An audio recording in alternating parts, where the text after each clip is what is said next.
Japan. Sau khi mình làm video nói về những lực lượng thúc đẩy Đông Nam Á, có một khán giả có ý mình nói về nguồn gốc của dân tộc Du Mục. Khi bắt đầu mình có một chút băn khoăn, tại vì nếu chỉ vẹn vẹn nói về nguồn gốc của dân tộc Du Mục, mình đoán có lẽ đối với một số khán giả đó là một chủ đề không hấp dẫn lắm. Tại vì khu vực của dân tộc Du Mục, tức là Trung Á, rất cách xa với Việt Nam. Mình không chắc có bao nhiêu người sẽ quan tâm lịch sử Trung Á, cho nên mình không chắc nên đặc biệt làm một video để nói về nguồn gốc của dân tộc Du Mục hay không, hay là nếu muốn nói thì phải nói một cách như thế nào. Nhưng mà dù sao mình vẫn có đi tìm một số cuốn sách và tài liệu. Sau đó mình phát hiện có lẽ mình có thể liên kết đến lịch sử của Trung Quốc và nước Nga. Hai quốc gia này có một cái là bị dân tộc Du Mục chinh phục, còn một cái khác là chinh phục dân tộc Du Mục, và cả hai quốc gia này đều có quan hệ rất gần gũi với Việt Nam, cho nên có lẽ mình trình bày như thế này có thể làm nội dung hấp dẫn nhiều hơn. Mình hy vọng nội dung của video hôm nay có thể cung cấp một góc nhìn khác cho các bạn để quan sát chiến tranh giữa Ukraine và nước Nga. Và bây giờ xin các bạn tiếp tục ủng hộ mình, nếu có thể xin donate cho mình, cảm ơn.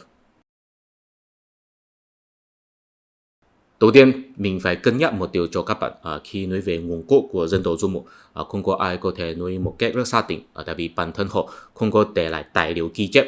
Đa số tài liệu ghi chép về lịch sử của họ đều là từ những người dân nông nghiệp xung quanh họ, hay là có giao lưu với họ, và có nhiều trường hợp giao lưu là bằng cách chiến tranh.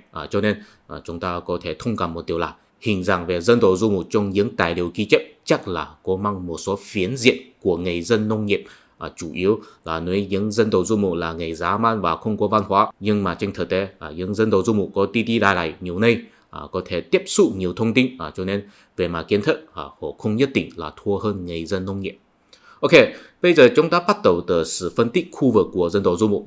Mấy bạn coi bản đồ. Ok, cái này là Thảo Nguyên Á Âu, đó là vùng cốt lõi hoạt động của dân tộc Du Mục. Họ là bắt nguồn ở đây và hình thành tập hợp sức mạnh ở đây. Ở bên ngoài vùng này, cái này là vùng ngoại vi hoạt động của họ, bao gồm đồng bằng miền Bắc Trung Quốc, đồng bằng Đông Âu, sa mạc Kizilkum, Sơn Nguyên Iran, Tây Á và Tiểu Á Anatolia. Đôi khi họ đi chinh phục người dân ở vùng này, đôi khi họ cũng sẽ bị người dân ở vùng này chinh phục.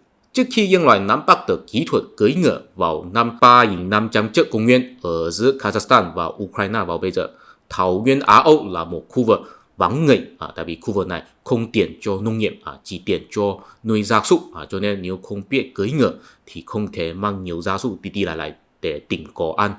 Xã hội nhân loại là bắt đầu từ xã hội sản xuất, sau đó phát triển đến xã hội nông nghiệp. Trong xã hội nông nghiệp, những người có nhiều đất đai có thể sản xuất nhiều lương thực, những người thiếu đất đai sẽ thiếu lương thực, cho nên họ sẽ vừa nuôi gia súc vừa canh tác để tìm ăn. Sau đó nếu họ học được kỹ thuật cưỡi ngựa rồi và cũng chẳng nằm với tranh chấp đất đai với người ta rồi, thì họ sẽ cưỡi ngựa di cư đến Thảo Nguyên, chỉ nuôi gia súc không canh tác nữa. Vì vậy họ trở thành dân tộc Du Mục. Người dân Du Mục cưỡi ngựa mang gia súc tìm cỏ ăn. Họ có nhiều thịt có thể ăn, nhưng con người không thể chỉ ăn thịt, cho nên họ phải làm thương mại với người dân nông nghiệp ở xung quanh. Khi thương mại của họ không thuận lợi, có lẽ là vì họ không có tiền, hay là người dân nông nghiệp vì nhà vua cấm làm thương mại với họ, thì họ sẽ trực tiếp ăn cướp, xảy ra chiến tranh với người dân nông nghiệp. Chính là vì có chiến tranh cho nên họ mới được người dân nông nghiệp ghi chép vào lịch sử. Người dân Du Mục là bắt nguồn từ những người dân nông nghiệp chẳng nằm với tranh chấp đất đai với người ta, cho nên khi họ di cư đến Thảo Nguyên, họ đã có mang một thiên tính là khao khát tự do. Họ thích hơn là sinh sống trong một bộ làng nho nhỏ, không thích xây dựng một bộ máy nhà nước chặt chẽ. Tại vì nếu có một bộ máy nhà nước chặt chẽ rồi thì chính phủ sẽ dễ bắt họ đóng thuế. Cũng là vì họ luôn luôn đi lại ở khắp nơi, chính phủ cũng rất khó bắt họ đóng thuế. Cho nên ở trên Thảo Nguyên Á Âu, họ hình thành nhiều bộ lạc Du Mục nho nhỏ. Tuy nhiên đôi khi họ sẽ có tranh cãi với nhau, sẽ có chiến tranh với nhau. Bên thua sẽ đáp ứng yêu cầu của bên thắng, ví dụ mỗi năm cũng nạp một số vật liệu cho bên thắng. Vì vậy dần dần tạo nên quan hệ đẳng cấp. Có một số bộ lạc có thể đưa ra yêu cầu với nhiều bộ lạc, có nhiều bộ lạc phải nghe theo yêu cầu của một bộ lạc, hay là phải nghe theo hai bộ lạc, không nhất định. Tại vì ai nào thua thì ai nấy nghe theo một bộ lạc, có thể bị thua nhiều bộ lạc, cho nên phải nghe theo nhiều bộ lạc, hay là bị thua mấy bộ lạc, nhưng cũng có chiến thắng mấy bộ lạc khác, không nhất định. Hay là lần này bị thua, lần đó chiến thắng, không nhất định. Dù sao, chúng ta sẽ thấy rằng mỗi bộ lạc đều có một cuộc sống của riêng mình. Chỉ có khi mà phải đi chiến tranh với người dân nông nghiệp, họ sẽ có ý tưởng hợp tác với nhau và tạo nên một liên minh bộ lạc. Trung ương của liên minh bộ lạc này có thể là một bộ lạc đặc biệt thiện chiến nhất, hay là mấy bộ lạc mà có tài phú nhiều nhất, không nhất định. Và tên hiệu của những bộ lạc ở Trung ương thì sẽ trở thành tên hiệu của liên minh bộ lạc. Và nhà vua của liên minh này gọi là Khả Hãn. Và trong đôi mắt của những nhà nước nông nghiệp có chiến tranh với họ thì sẽ thấy liên minh bộ lạc của họ là một quốc gia. Nhưng mà trên thực tế có lẽ họ không thấy họ là một quốc gia, chỉ là một liên minh tạm thời thôi. Sau khi chiến tranh kết thúc rồi thì liên minh của họ sẽ giải tán, sẽ hồi phục cuộc sống vốn có của liên minh. Khi họ hồi phục cuộc sống vốn có của liên minh thì những người dân nông nghiệp xung quanh họ sẽ thấy không có thiết yếu ghi chép họ, cho nên họ hình như là bị biến mất trong lịch sử. Khi họ tạo nên một liên minh bộ lạc và đi chiến tranh với quốc gia nông nghiệp, những quốc gia nông nghiệp sẽ ghi chép họ, cho nên họ hình như là bỗng nhiên xuất hiện và tạo nên một quốc gia khổng lồ trong lịch sử. Thế khi nào và tại sao họ sẽ tạo nên một liên minh bộ lạc và đi chiến tranh với người ta? Có nhiều lý do, có nhiều giả thuyết, không có ai có thể nói một cách xác định. Có lẽ là vì thiên tai, hay là nhà vua của người dân nông nghiệp cấm làm thương mại với họ, hay là giá tâm của mấy bộ lạc thiện chiến, không nhất định. Dù sao, trong quá trình mà họ có giao lưu hay chiến tranh với những quốc gia nông nghiệp xung quanh họ, cuối cùng một số bộ lạc của họ có thể bị hấp thu hay kết hợp thành một phần trong một số quốc gia nông nghiệp, hay là ngược lại, một số quốc gia nông nghiệp trở thành một phần trong họ. Vào thế kỷ 53 trước công nguyên, người dân ở giữa Ukraine và Kazakhstan bắt đầu nắm bắt được kỹ thuật cưỡi ngựa. Nhân loại có điều kiện trở thành người dân du mục ở thảo nguyên Á Âu. Thảo nguyên Á Âu rất rộng rãi. Những người biết cưỡi ngựa chắc là có thể đi lại trong toàn khu vực này. Nhưng mà ở giữa khu vực này có một dãy núi Altai và có một thiên sơn. Hai dãy núi này kết ra thảo nguyên Á Âu thành bên Đông và bên Tây. Những người dân du mục ở bên Đông, tổ tiên của họ đa số cũng là người dân ở miền Bắc Trung Quốc và Tây Tạng, cho nên khuôn mặt của họ là giống với người da vàng nhiều hơn. Theo ngôn ngữ của họ có hai nhóm người tộc Quyết Mông Cổ và nhóm Hán Tạng. Còn những người dân du mục ở bên Tây, tổ tiên của họ đa số cũng là người dân ở Tiểu Á và đồng bằng Đông Âu, cho nên khuôn mặt của họ là giống với người da trắng nhiều hơn. Họ được gọi là giống người Ấn Iran. Tuy nhiên ở giữa bên Đông và bên Tây họ có thông không với nhau, có thể là nhiều người lại, không chắc là người da trắng hay người da vàng. Đến thế kỷ 16 trước công nguyên, nhờ kỹ thuật cưỡi ngựa, người dân du mục nắm bắt được kỹ thuật chiến xa và họ bắt đầu xung kích khu vực xung quanh. Ở bên Tây của thảo nguyên Á Âu, một số bộ lạc trong nhóm người Ấn Iraq quyết định di cư. Có một nhóm người hướng Đông, họ rất nhanh chinh phục miền Bắc Ấn Độ, tạo nên cơ sở của văn minh Ấn Độ giáo. Cũng có một nhóm người khác hướng Tây, họ di cư sang nguyên Iran, họ trở thành người Iran. Khi đó ở xung quanh vẫn có thế lực của người Semit. Phải đến thế kỷ 6 trước công nguyên, người Iran mới hoàn toàn chinh phục người Semit, xây dựng đế quốc Persia. Ở bên Đông của thảo nguyên Á Âu, cũng có một số bộ lạc trong nhóm người Hán Tạng quyết định di cư. Họ cũng rất nhanh chinh phục miền Bắc Trung Quốc, xây dựng nhà Thân và nhà Chu, tạo nên cơ sở của văn minh Nho giáo. Đó là lần đầu tiên của xung kích từ người dân du mục. Sau khi họ chinh phục khu vực nông nghiệp rồi, họ gìn giữ kỹ thuật cưỡi ngựa và chiến xa, trở thành tầng lớp thống trị của quốc gia nông nghiệp. Và họ không cần giống như ngày xưa mang gia súc đi lại tìm cổ ăn rồi. Họ hòa nhập thành một phần của quốc gia nông nghiệp. Vì vậy, quốc gia nông nghiệp cũng có nắm bắt được kỹ thuật cưỡi ngựa, phát triển kỵ binh. Xung kích của người dân du mục lần thứ hai xảy ra ở bên Đông của thảo nguyên Á Âu vào thế kỷ 2 trước công nguyên. Khi đó, nhóm người tộc Quyết Mông Cổ ở đây tạo nên một liên minh bộ lạc có tên là Hung Nô. Họ không có giá tâm chinh phục toàn đồng bằng miền Bắc Trung Quốc như tiền bối của họ. Họ chỉ muốn chiếm lĩnh khu vực thần liêu của Hoàng Hà thôi. Bên này là ở vị trí trên cung tầng thương mại giữa phương Đông và phương Tây. Cho nên Trung Quốc vào khi đó, tức là nhà Hán. Nhà Hán rất lo lắng Hung Nô sẽ cắt đoạn liên lạc họ với phương Tây. Và hoàng đế khi đó, tức là Hán Vũ Đế, cũng rất bức xúc mình bị Hung Nô quấy thần. Cho nên Hán Vũ Đế động viên toàn quốc đi chiến tranh với Hung Nô. Cuối cùng Hung Nô bị đánh bại, liên minh bộ lạc của họ bị giải tán. Có một số bộ lạc từ nhà Hán kết nạp trở thành bộ đội kỵ binh của Trung Quốc. Có một số bộ lạc khác hồi phục cuộc sống vốn có của mình. Cũng có một số của họ vượt qua thiên sơn và dãy núi Altai, đi vào bên Tây của thảo nguyên Á Âu. Mấy bạn chú ý, trong xung kích lần thứ nhất của họ có thể ngay lập tức chinh phục Trung Quốc. Chung xung kích lần thứ hai thì không thể nữa, tại vì người Trung Quốc cũng biết cưỡi ngựa rồi. Nhưng mà sau khi những người dân du mục bị đánh bại, họ chỉ là giải tán liên minh bộ lạc của họ thôi. Có nhiều bộ lạc vẫn là tiếp tục tồn tại. Trong đó họ có hai lựa chọn: một là hợp tác với Trung Quốc, trở thành một bộ đội kỵ binh của Trung Quốc. Làm vậy thì không cần mang gia súc đi tìm có ăn nữa. Trung Quốc sẽ cho phép họ có đặc quyền thương mại, hay là quay trở về Thảo Nguyên và tiếp tục mang gia súc đi tìm có ăn. Cuộc sống là nghèo hơn và vất vả hơn, nhưng rất tự do. Và chúng ta có thể phát hiện một hiện tượng là những bộ lạc lựa chọn hợp tác với Trung Quốc khi bắt đầu họ là vừa gìn giữ năng lực kỵ binh của mình, vừa hấp thu văn hóa cấp cao của người Hán, tức là Nho giáo. Và sau trải qua một đoạn thời gian, sẽ có một nhóm bộ lạc du mục khác từ miền Bắc hơn xuất hiện. Họ là bị văn hóa người Hán ảnh hưởng ít hơn, cũng có cuộc sống tìm có ăn nhiều hơn, và họ sẽ chinh phục những bộ lạc du mục bị Hán hóa nhiều hơn. Nhưng mà sau đó ít hay nhiều, họ cũng sẽ hấp thu văn hóa người Hán, và sau đó cũng có một nhóm bộ lạc du mục khác mà bị Hán hóa ít hơn xuất hiện ở miền Bắc hơn, sau đó chinh phục họ. Đó hình như là một tuần hoàn. Ví dụ vào thế kỷ 1 trước công nguyên, Hán Vũ Đế đánh bại Hung Nô, có một số bộ lạc của họ được kết nạp thành bộ đội kỵ binh của nhà Hán. Đến thế kỷ 3, nhà Hán sụp đổ, những bộ lạc du mục đuổi ra nhà Tấn đến miền Nam Trung Quốc và tự xây dựng chính quyền của họ ở Trung Quốc. Trong đó có một thủ lĩnh đã lấy tên họ kiểu người Hán rồi, có tên là Lưu Uyên. Ông ấy xây dựng một triều đại cũng có quốc hiệu là Hán, tại vì ông ấy tự nhận mình là kế thừa nhà Hán. Nhưng mà đến thế kỷ 4, có một nhóm bộ lạc du mục khác ở miền Bắc hơn, họ là nghèo hơn và phải tìm có ăn, là để gia súc của họ ăn, không phải là họ ăn. Họ được gọi là người tiên đi, họ bị Hán hóa ít hơn, họ thay thế thế lực của người Hung Nô và chinh phục miền Bắc Trung Quốc, xây dựng chính quyền của họ, cũng hấp thu văn hóa Hán, cuối cùng tạo nên nhà Tần và thống nhất Trung Quốc vào thế kỷ 7. Nhưng mà đến thế kỷ 10, cũng có một nhóm bộ lạc du mục khác ở miền Bắc hơn, họ cũng là nghèo hơn và phải tìm có ăn. Họ được gọi là người Khiết Đan, họ cũng là bị Hán hóa ít hơn, họ chinh phục miền Bắc Trung Quốc, xây dựng nhà Liêu, thế lực của người tiên ti bị biến mất. Nhưng mà sau đó người Khiết Đan cũng hấp thu một phần của văn hóa Hán.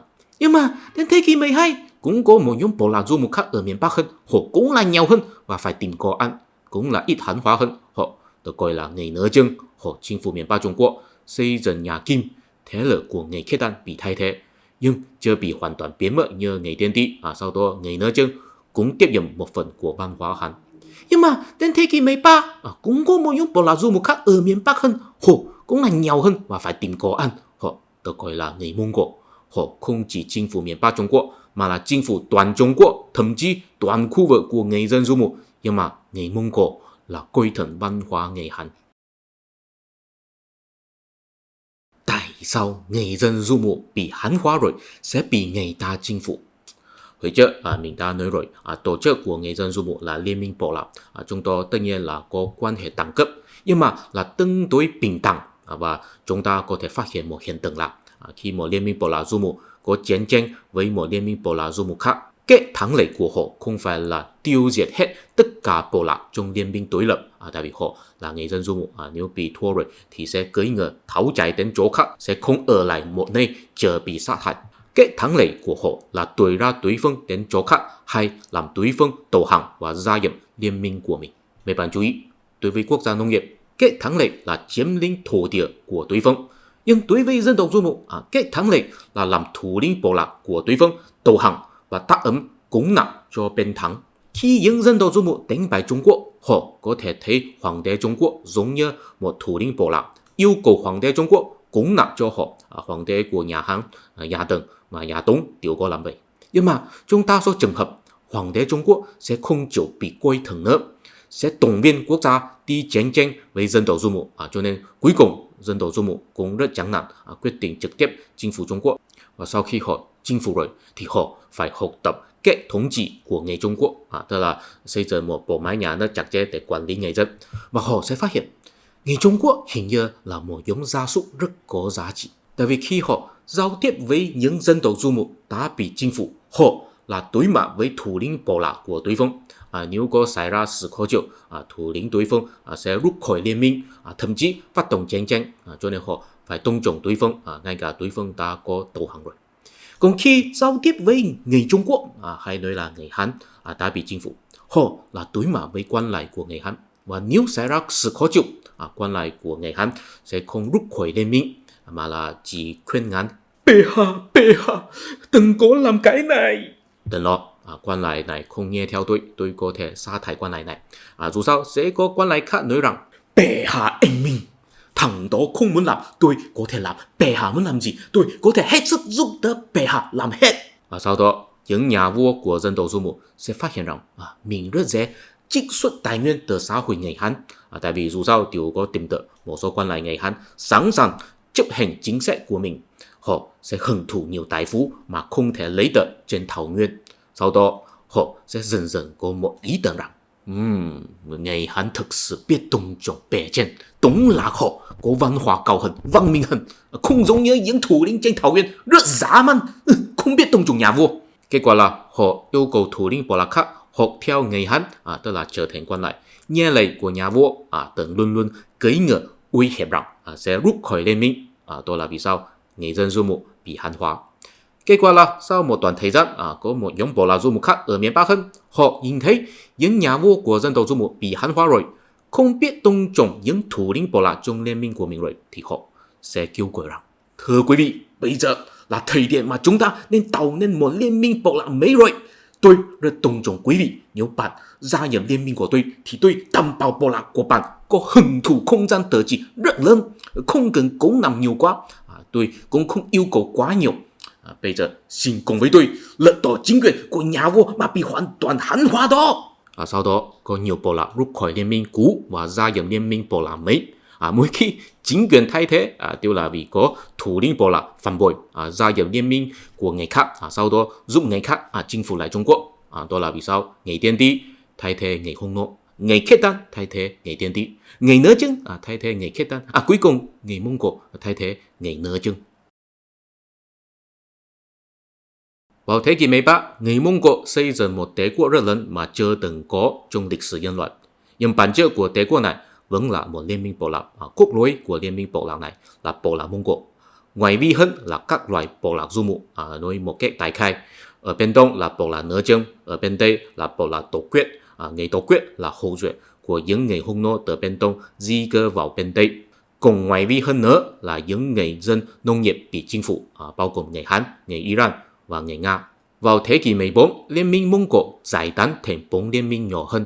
Một cái là nhà Nguyên, chỉ trải qua 80 năm họ bị nhà Minh đuổi ra khỏi Trung Quốc, quay trở về bên đông của thảo nguyên Á Âu.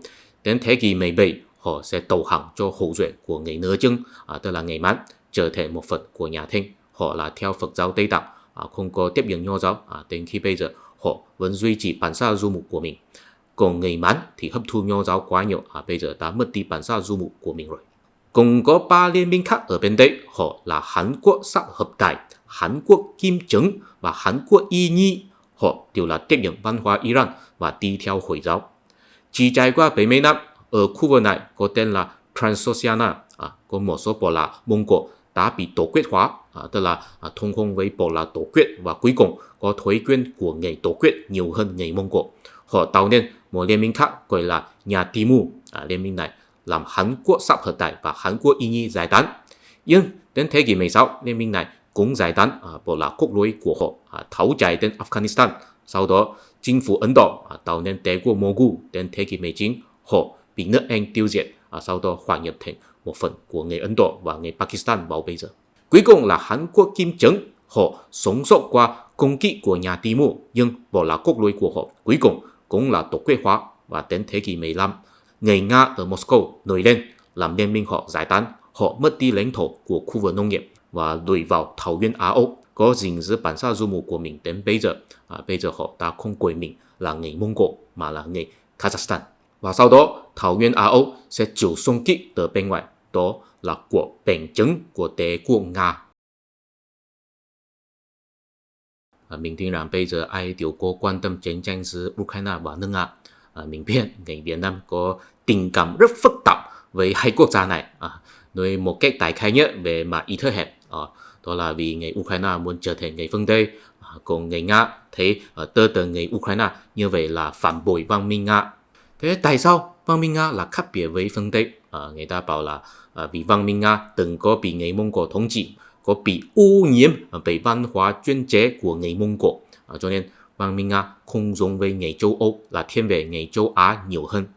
Những người nói vậy là không biết lịch sử Trung Quốc. Văn hóa Trung Quốc mới là rất chuyên chế, so sánh với văn hóa Trung Quốc, văn hóa Mông Cổ đã rất tự do rồi. Dù sao, đối với những người ủng hộ văn minh Nga thì sẽ nói rằng chính là vì nước Nga có hấp thu văn hóa của người dân du mục, nước Nga mới có thể tạo nên một đế quốc khổng lồ.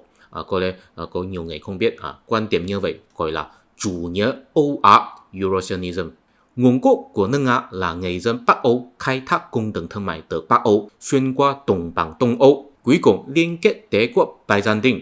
Trong quá trình khai thác này, họ hỗn hợp với người dân bản xứ, tức là dân tộc Slav, sau đó mới hình thành một dân tộc Nga gọi là Rus.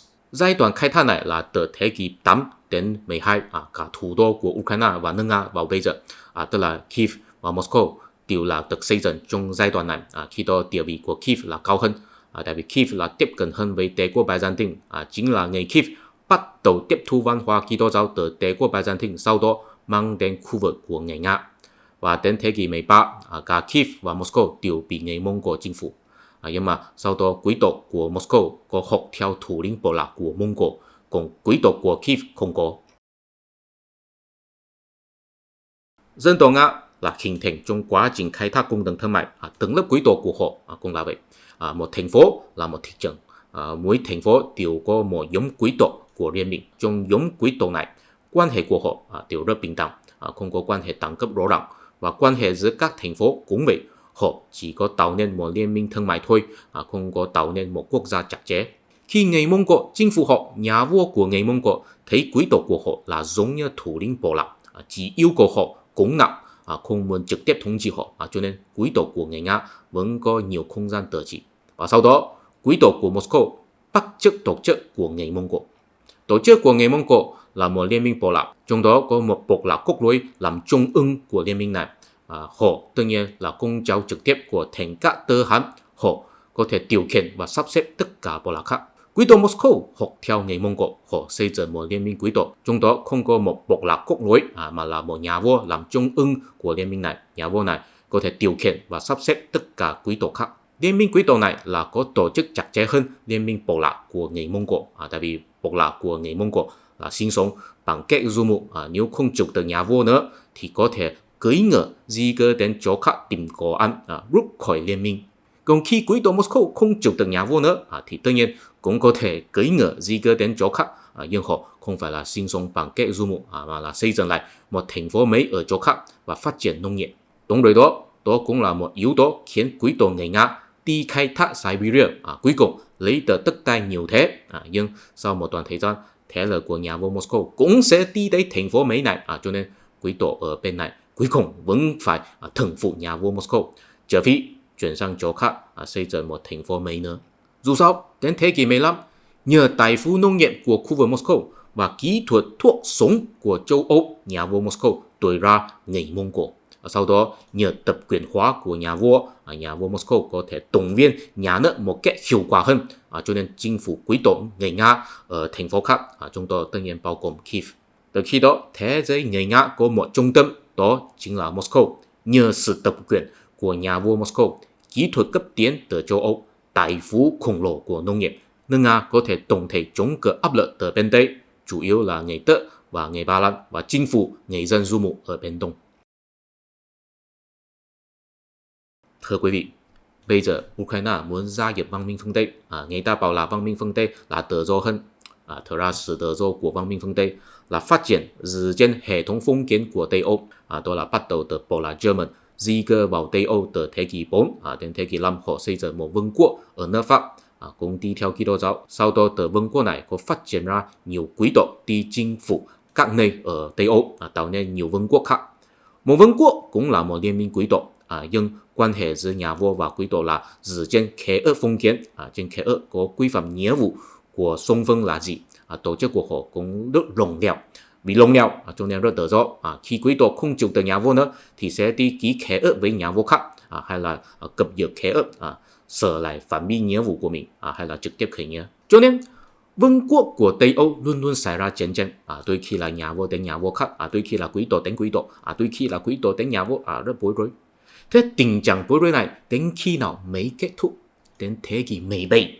Khi đó, Mỹ có phong trào chuyên chính absolutism, chủ trương rằng nhà vua có quyền lợi tuyệt đối, nhà vua hợp tác với giai cấp tư sản và tiêu diệt thế lực của quý tộc phong kiến.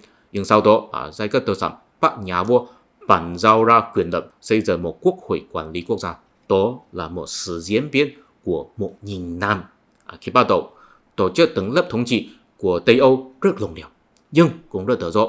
Sau 1.000 năm, họ có thể duy trì sự tự do, nhưng đã phát triển ra hệ thống pháp luật rất chặt chẽ rồi, cho nên có thể phát triển ra một xã hội vừa tự do vừa hiệu quả. Đối với quý tộc người Nga rất đáng tiếc, họ không có thời gian của 1.000 năm. Họ bắt đầu phát triển từ thế kỷ 8, chỉ trải qua 500 năm thì đã phải chịu áp lực từ người Mông Cổ rồi. Ta phải ngay lập tức chặt chẽ hóa tổ chức của mình rồi. Biện pháp là lấy nhà vua Moscow làm trung tâm, và đến khi bây giờ họ vẫn là sử dụng biện pháp này. Liên minh đấu sổ của nước Nga vào bây giờ rất tương tự với liên minh quý tộc của Đế quốc Nga vào ngày xưa.